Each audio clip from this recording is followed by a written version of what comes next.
Баршаңызға қайырлы күн достар. Бүгін сіздермен духовкада дайындалатын пирожки жасайтын боламыз. Менімен бірге болыңыздар. Ең алдымен ыдысымызға жылытылған сүтті құямыз. Үстіне тұзды саламыз. Қантты саламыз. Аштығымызды салып, араластырып аламыз.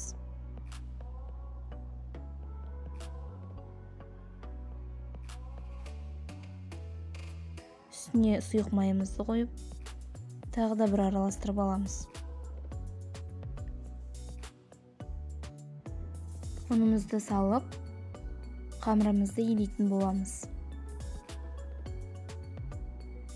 Иленген қамырды 1 сағатқа жылы жерге бетін жауып қойып қоямыз көтерілгенше.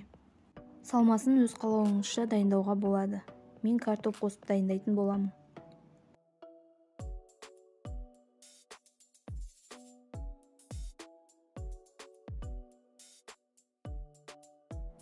Міне біздің қамырымыз көтерілді.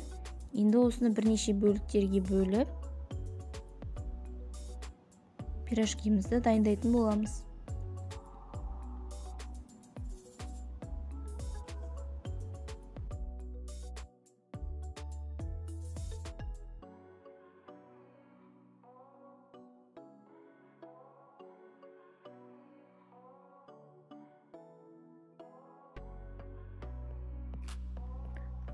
Нанымызды осылай жайып аламыз.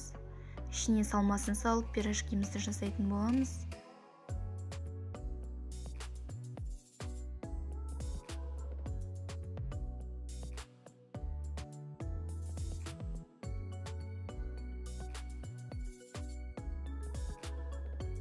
Дайын болған пирожкимізді 180 градуста 30 немесе 35 минутта пісіріп алатын боламыз.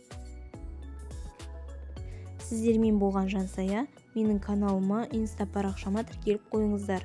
Алдағы уақытта да түрлі тағамдармен бөлісетін боламын. Егер видеоны соңына дейін қараған болсаңыз, лайк қойып пікір жазуды ұмытпаңыздар. Келесі кездескенше сау болыңыздар.